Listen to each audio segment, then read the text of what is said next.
Lorsqu'il retrouvera ses coéquipiers à l'entraînement, Kylian Mbappé ne sera plus le même.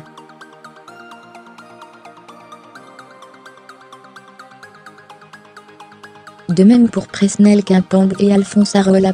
Les trois reviendront effectivement avec cette étoile de champion du monde sur le torse, dans un effectif où rares sont les joueurs à avoir remporté le titre suprême, Gianluigi Buffon étant d'ailleurs le seul à avoir soulevé la Coupe du Monde avant eux.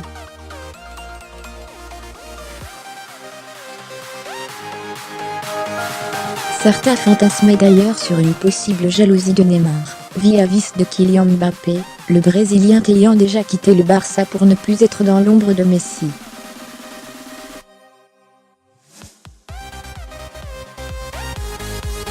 Se retrouver maintenant dans l'ombre du natif de Bondy se rater, il problème pour la star de la Canarina, qui s'est toujours bien entendu avec le Français? Probablement pas, si on se fie à ce dernier, qui a livré les dessous de sa relation avec le Brésilien dans un entretien à France Football.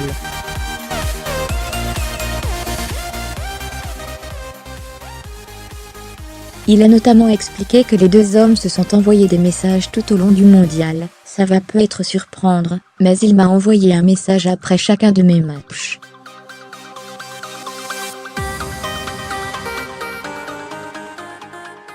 Et moi pareil pour les siens. Non, pas du tout, quand on lui a demandé si son nouveau statut pouvait créer un problème de leadership avec Neymar, NDLR, parce que notre relation est basée sur le respect et l'admiration réciproque.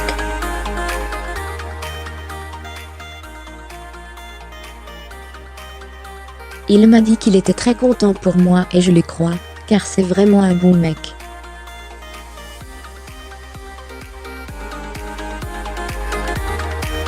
Je suis convaincu que pas grand-chose ne va changer au niveau de notre collaboration et de notre cohabitation.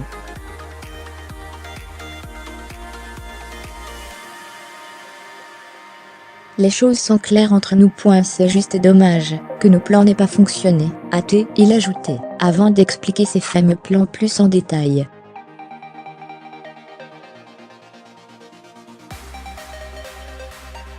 On avait prévu de se retrouver en demi-finale. Mais, comme les Brésiliens n'ont pas pu y aller, ils ont juste eu droit à quelques chambrages, rien de plus, a ainsi lancé celui qui se positionne clairement comme un favori pour le prochain Ballon d'Or.